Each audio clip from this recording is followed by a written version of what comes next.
Hey everybody, welcome to another awesome Photoshop CS6 tutorial where I'm your host Buddy Blackford, and today I'm going to go over a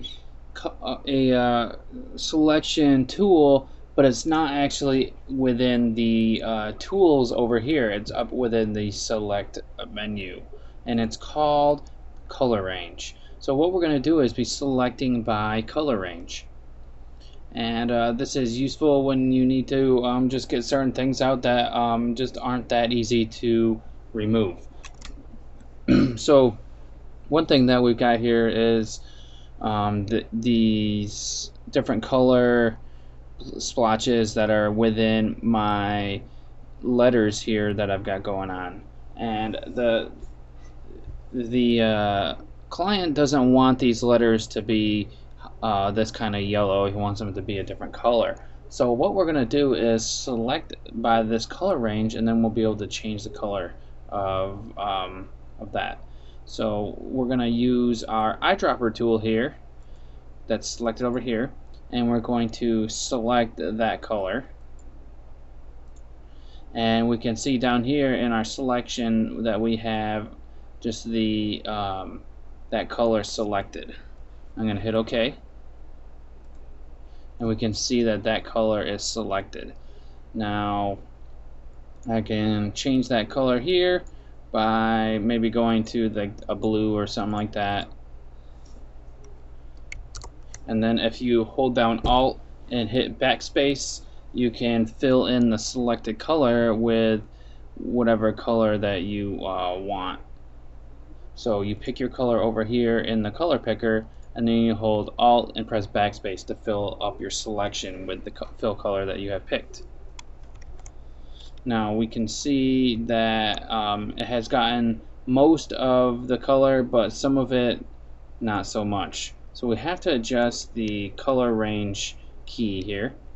So I'm going to step backwards and try to fix our range that's going on here.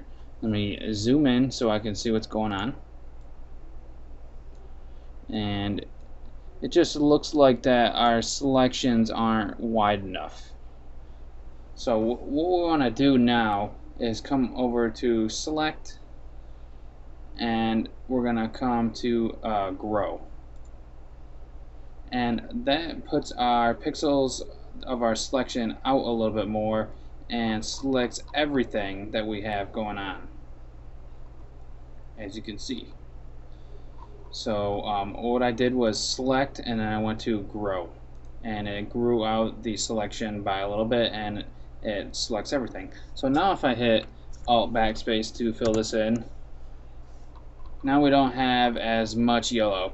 Now I could come in and fix some of this stuff that has some yellow in it, but overall, for the most part, I got everything. I mean, there's this piece here. You can just come in and manually come in and fix these, but for the most part, we have got our color selected and changed.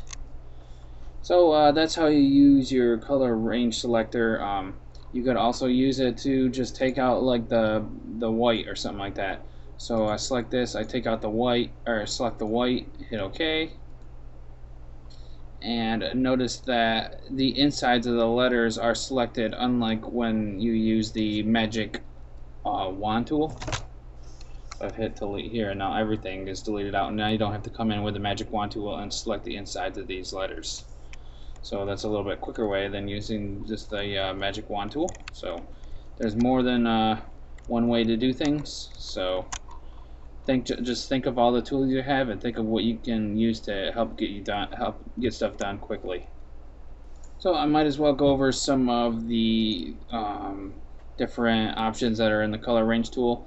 We've got our select the type of colors we have here. If you want to use the eyedropper to click on things, use the sample colors, and you click on this, and then there's a drop down. You can pick reds, yellows, whatever. Then we got highlights, midtones, and shadows that you can pick, and then you got skin tones to help you select things in the face or something like that. So when you have skin tones, if you click on detect faces and then start picking the colors from the skin tones. It'll help you get a better skin tone selection, and that's new in CS6.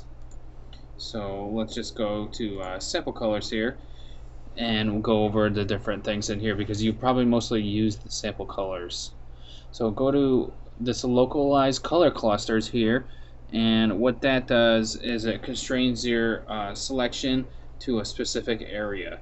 And if I have that selected, I use this range slider here to select the different areas. So what I did is I selected this white from up here, and it's selecting the certain area off the white, but if I move the range, it's not selecting as much. So just use that as a let's try it. We'll try it, and I'll hit delete, and I'll show you what it did.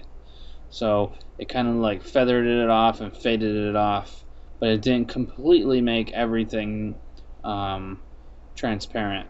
So it didn't completely delete out everything. So let me go back. Let's go to color range again, and take off detect faces. We don't need that, and we'll take off the localized color clusters.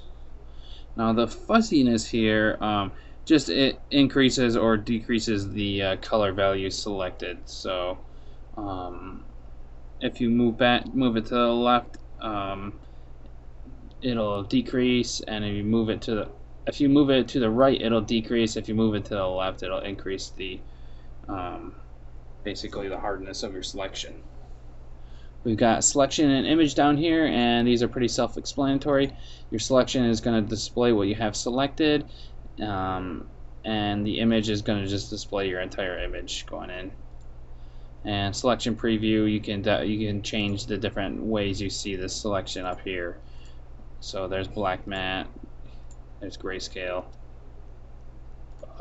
there's none. So that's pretty much all there is. You want to invert, there's the button there if you want to add to your different selections. So if I wanted to select the white and the blues and hit OK, it's going to select the blues and whites. And since I had the localized colors on when I selected this one, it only selected within the area. But let me go back again. I want to select white, and I want to select blue. I'll hit OK, and now it has selected the whites and the blues. So if I delete it, now it's just the black colors. So that's how the color range selector works. Very useful tool. And if you remember that it's up there within the select color range, you're going to be able to mask out a bunch of different colors that you would want to otherwise have a hard time getting at. So thanks for watching this one. A little bit more lengthy, but it's a good tool to know and know through and through. So see you guys later on the next tutorial. Subscribe if you want to see more Photoshop, and like the video if you thought it was a good video. So see you guys in the next one.